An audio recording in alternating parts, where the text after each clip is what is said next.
মহারাজ কৃষ্ণচন্দ্রের জয়। মহারাজ কৃষ্ণচন্দ্রের জয়। আরে বসো বসো, সবাই বসো। আজ দেখছি গোপালও ঠিক সময় মতো রাজসভায় চলে এসেছে। হ্যাঁ, চারিদিকে শান্তি বিরাজ করছে। আমাদের রাজ্যে প্রজারা খুব সুখেই আছে। কি বলো মন্ত্রী, তোমার কি মত? হ্যাঁ মহারাজ, আমাদের কৃষ্ণনগরে সব প্রজারা খুব শান্তিতে বসবাস করছে, কারো কোনো সমস্যা নেই। শান্তি, আপনার গোপালটা ঘুমিয়ে পড়ল মহারাজ। দেখুন।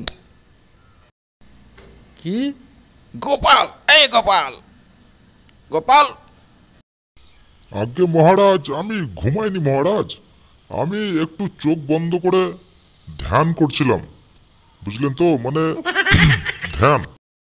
মহারাজ, একটা নতুন সমস্যা হয়েছে, সেটা কি আপনি শুনেছেন নাকি জানতে পেরেছেন মহারাজ? আবার কি হলো সেনাপতি?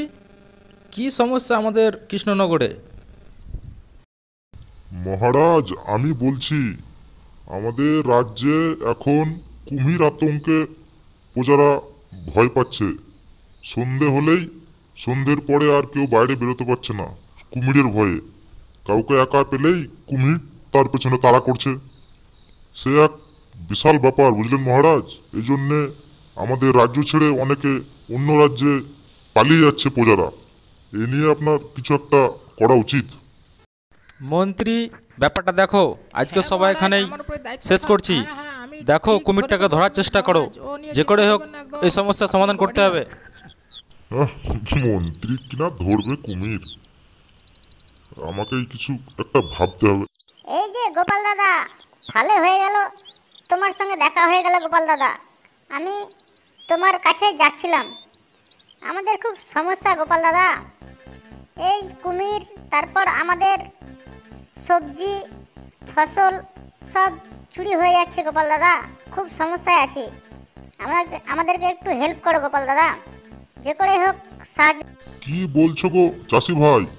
তোমাদের সবজি, বেগুন, আলু, ধান, ফসল সব চুরি হয়ে যাচ্ছে? আগে কি এমন আমাদের কৃষ্ণনগরে হয়েছে? কোনোদিনও হয়নি গোপাল দাদা। এখনই এই কুমির যেদিন থেকে বেরিয়েছে, গ্রামে গ্রামে ঘুরে বেড়াচ্ছে, তারপর থেকেই আমাদের এরকম চুরি হচ্ছে। কুমির তো জলে থাকে তাই জানি, কিন্তু এখানে কুমির গ্রামে গ্রামে ঘুরে বেড়াচ্ছে। এমনকি একটা ছেলে বা একটা মানুষ কাউকে আজ অব্দি খায়নি। এ কুমির আবার কেমন কুমির? ব্যাপারটা খুব সিরিয়াস, তদন্ত করতে হবে ব্যাপারটা নিয়ে আমাকে। মন্ত্রীর পাল্লায় পড়ে জানটাই যাবে রে। এই কুমিরের ছাল পড়ে আমি আর থাকতে পারি? পটা, পালা রে পালা, লুকিয়ে পর কোনো দিকে। আমি এই দেখ ঘরে ঢুকে যাচ্ছি, পটা পালা। হ্যাঁ ঘটা, আমিও পালিয়েছি। গোপাল দাদু, আমরা গ্রাম ছেড়ে, এই কৃষ্ণনগর ছেড়ে অন্য রাজ্যে পালিয়ে যাচ্ছি। আমার বাবা মা, তোমাকে ছেড়ে খুব কষ্ট হচ্ছে। কি করব বলো গোপাল দাদা, এখানে কুমিরের অত্যাচার, তাই পুটিকে নিয়ে। আরে শোনো পুটির মা, তোমাকে বাড়ি ছাড়তে হবে না, গ্রাম ছাড়তে হবে না। আমি কুমির ধরে ফেলেছি, কিছুদিনের মধ্যে দেখবে কুমির ধরা পড়ে গেছে। আরে বাবা রে, পেছনে সেনাপতি রে, মনে হয় আজকে ধরা পড়ে গেলাম রে। আরে পালাই রে, লুকিয়ে পড়ি। এই দাঁড়া! 3 মাস হতে গেল, আর এখনো অবধি কুমির ধরার কোনো পাত্তা নেই। মন্ত্রীরও পাত্তা নেই, সেনাপতিরও পাত্তা নেই। না, এই বিষয় নিয়ে খুবই চিন্তা হচ্ছে আমার। দেখি গোপাল কত দূরে গেল। কি রে পটা, দেখ রোহিকা তো বাইরে। আরে সন্ধে হয়ে যাচ্ছে, তাও বাইরে আছে রোহিকা। দাঁড়া, ওকে একটু ভয় দেখায়, ওর মজা বার করছি। আরে গোপাল, এসো এসো গোপাল। বলছি, কতদূর কি হলো কুমিরের ব্যাপারে? আরে তো কোনো খবরই পাচ্ছি না আমি। সেনাপতিও নেই, এদিকে মন্ত্রীও আসছে না। হ্যাঁ রাজামশাই, আমি কুমির ধরে ফেলেছি রাজামশাই। পটার ঘটার আমি বাড়ি তদন্ত করেছি, ওর বাড়িতে কুমিরের ছাল আছে। এই পটার ঘটা কুমিরের ছাল পোশাক পরে মানুষকে ভয় দেখাতো।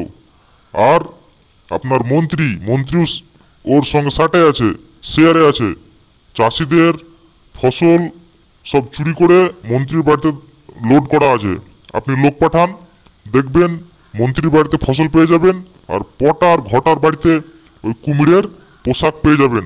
আপনি এখনই কাউকে পাঠান। কি বলছো গোপাল? এ তো আমারই বিশ্বাস হচ্ছে না। মন্ত্রীটাকে আমি ছাড়বো না। এই কে আছিস রে? এখনই মন্ত্রী বাড়ি যা, মন্ত্রী আর পটা হটাকে ধরে নিয়ে আই। আর গোপাল, তোমাকে আমি পুরস্কৃত করব গোপাল, তুমি এই এত বড় সমস্যার সমাধান করে দিলে। ভাগ্যিস গোপাল দাদা ছিল রে,